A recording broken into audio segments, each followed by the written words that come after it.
1. I work at a hospital that doubles as a research institution. Since I'm on the research side, I have to involve lots of other departments, and most people with whom I work are very chill and understand that I have to beseech them for things to do my job. I'm one of those she can go 100 hectares on a single tank of kerosene type of people. And I'm very on top of things, for which my coworkers value me. However, the one place where that camaraderie breaks down is with some of the nurses who work in my specific clinic, focusing on one particular disease. Honestly, I've done a good job making most of the nurses like me. I bring them homemade treats sometimes, and I'm always extra friendly and approbative with them. Some of them have their days regardless, and I put up with them. Right after I first started working in that specific clinic, unfortunately, one nurse in particular, Bichelle, decided that I was on her blacklist. Bichelle hates doing work. She's like a kid playing Xbox when their parent asks them for help with groceries. She'll moan and groan, and if she helps at all, it's with an angsty indignation. I needed a series of blood tubes drawn in clinic for a patient one morning. Instead of down in phlebotomy, protocol rules, more complicated and stupid than it's worth getting into here. And Bichelle was the only nurse available. She was extremely put off at my asking her to draw this protocol kit, despite my giving advance notice to the clinic that this needed to be done. She clearly did not want to leave her computer, which was not open to anything work-related, but she begrudgingly went and drew the tubes. She was unnecessarily, profusely thanked by me just for doing her damn job. I came back down later to get a prescription signed for another patient, and a different nurse asked me what I'd done to upset Bichelle because she apparently had been going off about me to anyone who would listen. I explained what had happened. The other nurse informed me that Bichelle was pissed at me and also felt my outfit, a white medical coat, a modest blouse, work pants, and high-heeled boots, was too provocative. What? I just decided to let it go and try to avoid Bichelle as much as possible. This did not work. I kept running into situations where the other nurses were busy seeing patients, and I was forced to walk back into the nurse triage room, which is off-limits to patients, and ask Bichelle to draw 2 more of these blood kits in the next month. She was never happy to see me, and she was always wasting time on her work computer when I entered the room. Maybe 2 or 3 days after that last kit draw, my supervisor called me into her office to discuss my presentation. She very nicely, and with pity in her face, told me she'd received a report about my dress habits in patient-facing spaces. She said she personally hadn't noticed anything, no shit, but was obligated to discuss this with me anyhow. I assured her I had no idea what she was talking about. I thought about confronting Bichelle, but decided not to because, loose cannons and whatnot. After a brief reminder of the dress code, I figured that at least it was over. It was not over. 2 weeks later, and I hadn't even asked anyone to draw any kits in the interim, a formal report was filed against me for my conduct in clinic. This went to the hospital and then my supervisor, who, even after reading the report, seemed totally clueless about what it could mean. I explained what had been happening with Bichelle. But then my supervisor told me a second person had reported this as well, on the same day as who was obviously Bichelle. This time it was a patient. The patient had reported that I was dressing inappropriately for a patient-facing environment. Whoa. I asserted that I wasn't, but I was nonetheless put on probation, which meant that my supervisor, against her will, now had to come with me when I saw patients in clinic for the foreseeable future. And a nurse manager would have to accompany both of us when she was free, since I was dressing provocatively in patient-facing spaces, and that was her domain. But as you can guess from her browsing habits, Bichelle was not the sort of person who needed more supervisors in her area. Cue malicious compliance. Fine. You want to punish me and force me to work in the eyesight of the supervisors? All right. Let's get some supervisors down here as quickly as possible. My next in-clinic patient came in 2 days, and it was one of those stupid timed in-clinic protocol kit visits. which meant I was forced to ask one of the nurses to draw the patient's blood. I informed my supervisor, and we set off down for the clinic. The nurse manager was in that day, so she accompanied the two of us. We all went back into the triage room so that I could ask for help with the blood draw. Bichelle and one other nurse were in there. What we saw upon entering was the other nurse entering vital signs for a patient in her health database, and Bichelle sitting at her desk with an online clothing retailer open on one monitor and Facebook on the other. I asked for Bichelle's help drawing the kit, and she sighed heavily and spun around to see two higher-ups looking on with disdain at her work computer. In embarrassment, she swiveled back and closed the two tabs, which revealed, you can't make this stuff up, a website for marital aids that had been open in another tab, about which Bichelle had clearly forgotten until now. I just smiled and handed her the bag like nothing had happened. In the hall, my supervisor and the nurse manager were talking about Bichelle's display just now. Apparently, she had been previously warned about goofing off at work. The nurse manager told the supervisor that she was going to check all of Bichelle's work computer activity, which I actually didn't know any supervisor could readily access. What followed was so incredibly beautiful that I hope it made the ending of this long, long post worth waiting for. According to the nurse who'd initially asked me what I'd done to upset Bichelle, her activity was searched. She was revealed to have been spending hours upon hours every day browsing the web, shopping, and using social media. Since she had been previously warned about this behavior, she was given a formal write-up. But this was just the beginning. The day after the three of us first went down to the clinic, my supervisor called me into her office again. She told me that Bichelle had fabricated the patient complaint about me and posted it from her work computer. How did they learn this? Oh, that'd be because she saved a draft of the message that reported me to the hospital, and she'd accessed the patient complaint and comment webpage the same day. My supervisor sincerely apologized for the hassle and told me that I was no longer on probation. As for Bichelle, apparently fearing the worst, she put her 2 weeks' notice in the same day after getting wind that she was in some far more serious trouble. For reasons I will never understand as long as I live, the hospital chose to let her quit after 2 weeks instead of firing her on the spot. Maybe they knew what a nightmare she was and were comfortable letting her quit on her own accord. It's not as though she was due to glean any glowing references from this experience. Maybe they just wanted some extra work. Our clinic was very short-staffed for nurses at the time. In any case, they chose not to fire her and let her quit on her own. On Bichelle's last day, I ventured down to the triage room to retrieve some outside records from their printer. When I entered, Bichelle was alone and browsing Glassdoor. I unbuttoned my white coat and told her, "Hey, good luck with your next job. I hope the employees are less provocative." She slowly spun around with a scowl on her face. Then I lifted my dress up to my neck, flashed her my bare tits, and walked out, and I never saw Bichelle again.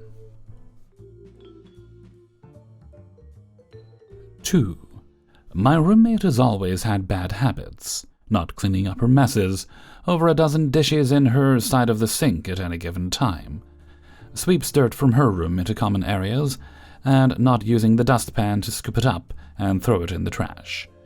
Never announces guests, so I've encountered random men in the living room alone, late on bills, etc. However, lately she's taken to suddenly playing her loud, screechy, traditional Indian music. I mean, I'll come home from an early morning 8-hour shift at 10 a.m. to 1 p.m., meaning I work any time from 2:30 a.m. to 4:30 a.m. often. And every time within 10 minutes of my arrival, she'll start playing her shitty-ass music so loud I can hear it beyond my noise-canceling headphones and my own music trying to drown it out. She'll also play her TV show so loudly it'll rumble the walls. She did this most days till 2 a.m., no matter how many times I've told her to at least turn it down, or that I have to sleep, or I would like to nap after a graveyard shift. She'll turn it down for an hour or two, then turn it all the way back up. Well, I finally got fed up and tried looking up ways to be petty. Wi-Fi scramblers are illegal, but I wanted to make sure she couldn't use her electronics when I needed to sleep. Finally, I realized I can control the Wi-Fi from my provider app. Roommate works from home on her comp and needs the Wi-Fi. I have a personal hotspot. Oh, I let the fun begin. So about a week ago, I decided to connect my TV to my mobile hotspot so that I could listen to my music and watch my TV shows. As she started blasting her music again, almost as soon as I got home. I'm convinced she does it on purpose, by the way. I open the app, restart the Wi-Fi, and her music stutters and halts. The sudden silence was glorious. I turn on my music, and she texts if my Wi-Fi is disconnected. I act like nothing's wrong and text her no, or else my music would stop since it's my TV on the Wi-Fi. She texts back, "Oh, okay." I simply laughed to myself. I repeated this for about 30 minutes before she got fed up with the spotty Wi-Fi and left the apartment. I've been doing this now for the past week, whenever I hear her start her music or shows. When I think about it while at work or getting groceries, it's been hilarious. She says it impedes her work, but again, I act like nothing's wrong because, finally, I got silence, and can actually sleep whenever I need to. She can go to a Starbucks or library if she needs Wi-Fi that bad. I don't give a fuck anymore. I'll even restart the modem a dozen times right before bed, so she gets fed up and doesn't try to blast her music at 2 a.m. This makes it worth it to deal with all her other bad habits, because knowing she's angry makes me happy. Should have listened to me and been considerate. 3. I work in a field where urgent response is the entire purpose. My employer became suddenly budget conscious, which led to them becoming much more stringent about our frequent overtime. We were told that all scheduled overtime had to be approved. Cool, no issue there. However, when it came to unscheduled overtime, which is where the bulk of overtime came from, the problem arose. Any unscheduled overtime would be reviewed after the fact. If it was determined that overtime wasn't justified, you could either face being forced to take comp time within the same pay period, so that the extra time would be negated, or they would attempt to not pay or claw back money, which is illegal. Cue malicious compliance in 2 ways. 1. I tend to work earlier hours in the main office, so it's not uncommon for me to get phone calls once I've returned home. Normally not a big deal, I can handle the call and go about my day. Most times, because it's only a few minutes, I don't even request the overtime pay. This all changed once the policy went into effect. The very first day under the new rules, I received a call from our main office about 10 minutes after I got home. I answered the phone by saying, "Hello, my workday ended 10 minutes ago. Would you like for me to continue this call on overtime, or can this be dealt with tomorrow?" The response was, "No overtime, this will only take a minute." I ultimately ended the call and dealt with the issue the following day. This occurred about half a dozen times over the span of a few days. 2. I really made my point on this one. I received a phone call after hours that I was needed for an urgent, not emergent, I wouldn't have jeopardized anything to make a point, response. I listened to the details of what was occurring and informed my supervisor that I'd be happy to get on the road, just as soon as they'd send me an email stating that an after-hours response was required, and overtime for the night was authorized. Nothing crazy, just a sentence or 2. The response I got was, "Just get on the road, I'll send you an email later or tomorrow." But I refused. I informed them that I was off duty, and they could either send me the email as requested so I'd be covered, or they could have someone from outside my territory respond in my place, which would have delayed the response over an hour. This back and forth continued for about 3 or 4 minutes until they relented and sent me an email, which I received in about 30 seconds, before I'd even had a chance to use the restroom or grab my keys. My points, along with my co-workers who took similar actions, were made. Our leadership only pressed forward with requiring approval for pre-scheduled overtime, and even that has gone by the wayside. before. A few years ago, I, 24-year-old male at the time, was in the middle of some house renovations when I was short a carpenter's square. I decided to quickly grab one the next day on my way home from work. As I had many other things to do those days, I was in a bit of a hurry, so I did not check the square 3 times over before I bought it. Also, I have a habit of not taking receipts or throwing them away because I cannot stand loose paper receipts everywhere in the car or at home. I bought the square at a big DIY store in the Netherlands, so I would expect that this tool was at the very least usable. Maybe not the best quality, but I can live with that. Oh boy, was I wrong. First thing I noticed was the price. The thing was around 40 euros for 2 pieces of aluminium with rivets. Also, this was a decent-sized store with only one model of carpenter square in their whole product range. Crazy, right? Due to limited time and a lot to do, I was not the least bit interested in driving into the next store and picking up a better deal. I bought the square and was on my way home. Next day, when I first picked it up to put it to use, I noticed that the oh-so-important alignment on this tool was way off. The rivets used to hold the nice 90-degree angle were loose. This resulted in quite a few degrees of play. No way you can make nice square cuts with this piece of crap. The square was probably dropped in the store before putting it on the shelf. This results in the floppy angle. I was not happy, to say the least, and went back to the store the same day. I explained the situation and showed the cashier from customer service the faulty square. Of course, I never took the receipt, but as it was only yesterday I bought the tool and even the sticker from the store was still on it, I thought they would help me. "Nope," he said. "You got to have the receipt or else I can't do anything for you."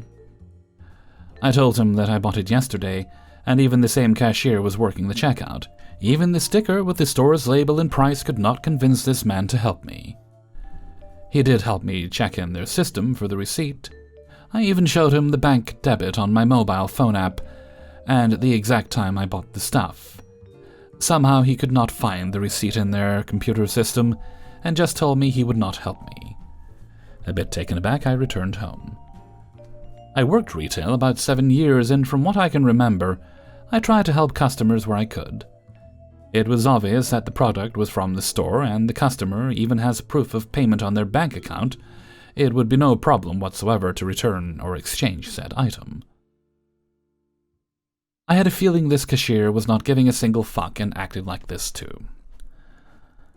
Then it clicked. I went back to the store with the broken tool still lying in my car. I saw the exact same model of carpenter square again. Now, checking if it was not dropped, and a tight square, of course, went to the cashier and took the receipt while looking the fella from customer service dead in the eyes.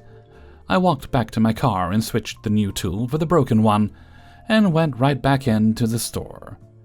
My car was parked maybe 10 meters, for our American listeners about 2 truck lengths, from the front glass stores, so they will have definitely seen me. Walked back into the customer service cashier and told him I wanted to return the item as it is broken. He said, "But this is the same tool from yesterday." I replied, "I do not know that, but I do have a receipt now." He begrudgingly gave me my money back. So in the end, I got a decent carpenter square, and they will have to deal with the broken one while knowing I fucked them over with their own malicious compliance. 5. This is about writing software, but I will try to be entertaining and write for a general audience. A few years ago, I had a coworker who loved to take credit for group efforts, and forgot to mention when people had helped. You know the type, let's call him Bruh. As a software engineer, I became the subject matter expert, aka Fall Guy, for several software service products that I had taught myself how to operate and repair, because nobody had ever worked on them. Nobody else would touch them. One such product was security-related, with an attempt at user documentation, but nothing for admins, and the code comments were almost non-existent, very misleading and contradictory. The product could bring everything down when it had a bug. Management couldn't remember its name. The engineers spoke of it in hushed whispers, lest they anger it. It would run smooth for any test, but brought the world down whenever it was most inconvenient. I loathed it in particular. After I decided to move on, there was an effort by management to transfer accountability for my work to others over my 2 weeks' notice. As the expert, I was uniquely qualified to identify candidates for all my responsibilities. Remember our friend Bruh? Well, I sure did, and this is where he fits in. Bruh had stolen credit on so many things, but at least 3 times had come to me for advice on a task, left the call while I was trying to teach him, then told me to update him on my progress. It was easier to complete than teach the unwilling, so I let it slide, finished the work, and he later claimed sole credit. My manager and closest co-workers knew the truth, and on easier tasks, those I felt he was competent enough for, I wouldn't do anything after he left a call anymore. By now that manager was gone, so this would be easy. You know what I did? I had him assigned to all of the worst, neglected, horrific projects I could, especially that one. But it would be too easy just to say Bruh should own that project, and my new manager didn't mesh well either, so I wanted him to feel this too. So I hatched a plan. Over the course of 2 weeks, I handed off projects to other engineers. Everything good went to people I liked, everything tolerable went to others. Anytime there was resemblance to the hated projects, I would be sure to mention Bruh and one of his related accomplishments, but hand it to someone else. The hated projects and annoying co-workers were all that remained. During a discussion with my manager 2 days before the end, we reviewed all the handoffs, and he asked about these final abominations. I furrowed my brow, murmuring about the complexity and suggesting maybe they should go to only our most senior and overworked people, despite them not having any experience with them. Then he suggested a brilliant idea. Bruh had a lot of experience with them. Why don't we assign them to him? Oh, I hadn't thought of that. Good idea. First thing the next morning, my manager proudly declared that he thought it was a good idea, all his idea, to give them to Bruh. Bruh called me within 5 minutes to ask me how to check out the code and where the documentation was. All I know for sure is that it was a disaster that nobody would help with. He became a pariah, relegated to endlessly dealing with forces beyond his comprehension, as they slowly spiraled the drain in flaming dumpsters. At one point, while I still worked there, he actually leveraged some of his appropriated credit to be promoted ahead of me. Neither he nor the new manager works there any longer. Staff is down by half, still carefully probing for details. Hey everybody, Hellfreezer here, and thank you very much for listening to Revenge is Ice Cream, episode 283. And thank you very much to everybody who allowed me to use their stories in this video. If you enjoyed the video, then please do poke the like button. And if you'd like to get the videos a little bit earlier, you can support me through Patreon for as little or as much as you like a month. The link to that is in the description. You can also get yourself some nice Hellfreezer merchandise, which is also linked in the description. If you'd like to support the channel on a more one-off basis, then you can make donations during streams or videos like this one. While this is not required, it is very much appreciated. Alright, let's see. I don't think there's any shoutouts for today. I don't recall. Nope, we're good. So let's move right along to Hellfreezer's question of the day. And today's question is: what's your favorite YouTube rabbit hole right now? For me, and for the past few months actually, I've been watching the videos of a channel called Steve Leto, and he's a lawyer. I'm not sure if he's still a practicing lawyer, but he's a lawyer who does a lot of subjects, but especially like car law and car-related law. And it's a fascinating thing how sometimes you can own a car, and there's loopholes where they'll steal it back. Yeah, and I'm not going to start naming companies, but some companies have got quite a bad reputation for doing shady things like that. Please do let me know what you think. Recommend some channels in a comment below. And with that, I'm going to head off for now. So until next time, thank you very much for listening, and take very good care of yourselves.